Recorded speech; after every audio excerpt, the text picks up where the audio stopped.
पहली बात तो ये है, ये जो हमने देखा है कि केस के बारे में इस पे पहले भी बहुत बात हो चुकी है कि किस तरीके से ये एक फ्रिवलेस केस था। और इसके अंदर जिस तरह शहजाद ने भी आपको बताया है कि नैब वालों का जवाब था जी गूगल कर ले, यानी कि उसकी उस वक्त क्या वैल्यू थी, ना ओनरशिप का सही तरह तयन किया गया, ना कि कितनी की उसकी वैल्यू क्या थी, मियाँ साहब की उस जमाने कौन से साल में था, मियाँ साहब की इनकम क्या थी, ये जो सारी चीजें, ये सारी चीजें तो बिल्कुल उस तरीके से तय नहीं हुई। और ठीक है, बहुत सारे सवाल बनते हैं मियाँ साहब से जिसके पीएमएलएन को जवाब देने चाहिए, बिल्कुल देने चाहिए। लेकिन हमने यहाँ पर देखा है पाकिस्तान में कि करप्शन केसेस जो हैं वो सियासी मकासद के लिए जो है यहाँ पर मोस्टली बनते हैं, इस्तेमाल किया जाता है और कानूनी तौर पे यानी लीगली उस चीज को नहीं चलाया जाता।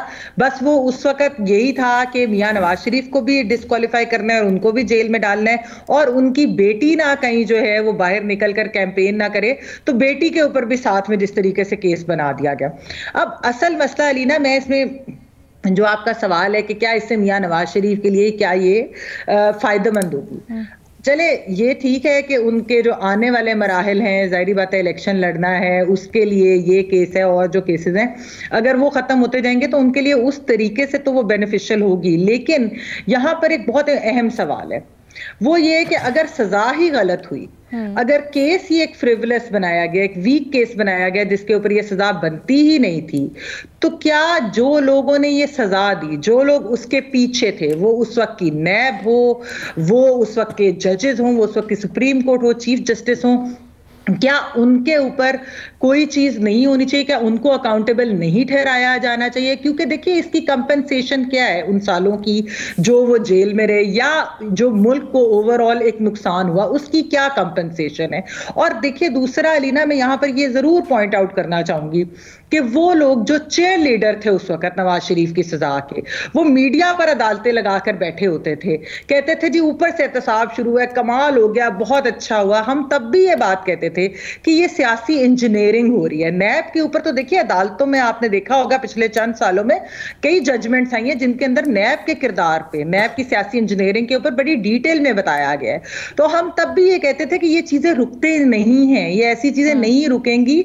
लेकिन वो लोग उस वक्त भी ठाठे लगाते थे कि नहीं नहीं, लेकिन आज वो लोग यही कह रहे हैं कि ये गलत था और इसलिए वो ये कह रहे हैं। लेकिन उसमें भी मैं जरा थोड़ी सी आप कह लें कि उनकी जो डबल स्टैंडर्ड्स हैं मैं उसको जरूर बताना चाहूंगी कि आज वो इसलिए ये कह रहे हैं, यानी कि बेशक वो मीडिया के वही लोग जो ये उस वक्त सजा को सेलिब्रेट करते थे और कहते थे बिल्कुल ठीक हुआ, या वो लीडरान हों, या वो जजेस हों, या वो वकला हों, वो आज इसलिए कह रहे हैं कि उनको लग रहा है कि इमरान खान साहब के साथ भी कहीं यही वाला जो है साइकिल रिपीट ना हो।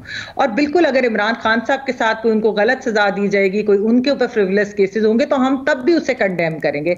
लेकिन इसलिए नहीं क्योंकि आज खान साहब को हो रही है, बिल्कुल मैं यही कह रही हूँ, उसे कंडेम करेंगे। जो सारा कुछ है उसका जो है नुकसान कौन भरेगा? एक आइडियल दुनिया में कोई गलत केस हो, कोई गलत क्या होना चाहिए, और जो लोग उसके लिए अकाउंटेबल थे वो जजेस, वो नैब, अगर वो एस्टैब्लिशमेंट के लोग जो उसके अंदर इन्वॉल्व था ये गलत सजा देने के लिए, उनको भी देखिए सजा होनी चाहिए अलीना, उनकी भी जवाब तलबी होनी चाहिए। किस किस्म की बात है कि आप गलत सजा दे दे और उसके बाद कोई रेपरकशंस ही ना हो? अच्छा मसला है वो आधे लोगों में से उसके तो जो पीछे किरदार थे नवाज शरीफ साहब खुद ही पीछे हट गए।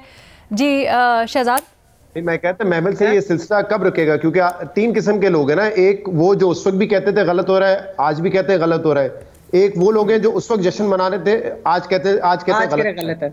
लेकिन एक वो लोग भी हैं जो उस वक्त कहते थे कि गलत हो रहा है लेकिन आज बैठ के वो जश्न मना रहे हैं। तो ये तो एहसास नहीं, मैं तो जिन्होंने सजाएं दी मैं तो उनकी बात करी। और जो मीडिया के अंदर ट्रायल जो आप आज बात करें, देखिए जो थर्ड किस्म के लोग हैं ना वो तो फिर गलत है ना, कि अगर उनको लग रहा है कि आज सही हो रहा है और उस वक्त गलत हुआ था। एक प्रिंसिपल पोजीशन तो यही है ना कि या आप उस वक्त कहें गलत हुआ और आज भी कहते रहे गलत हुआ। दूसरी चीज ये कि आपके तब भी गलत हुआ और आज भी अगर इस तरह की चीज होगी तो वो गलत होगी, उसको कंडेम करना चाहिए। लेकिन जो लोग इसके पीछे थे, वो जजेस, वो कोर्ट्स, वो नैब, वो एस्टैब्लिशमेंट, क्या उनको कोई नहीं पूछेगा? उनकी जवाब तलबी नहीं होगी? मेरा तो ये सवाल है। आप सजा तो किसी की रिवर्स कर देंगे, रिव्यू कर देंगे, लग जाएंगी, लेकिन नहीं, ये नहीं होना चाहिए ना। कोई अदालतें हमारी भी कोई अपना काम करे ना सही वाला। आप एक्सपेक्ट कर रही हैं कि इस्लामाबाद हाई कोर्ट के फैसले में कुछ लिखा जाएगा? एक बात कर दूं, अगर आपकी जरूर भट्टी साहब, एक सेकंड बस। आइडियल वर्ल्ड जी, मैं तो एक आइडियल वर्ल्ड की बात कर रही हूँ ना। मैं तो ये कह रही हूँ ये होना चाहिए। मुझे नहीं पता अदालत जाहिर पता क्या आपने फैसले में लिखे, ये तो मुझे आइडिया नहीं है, लेकिन ये होना चाहिए पाकिस्तान के अंदर। ठीक है।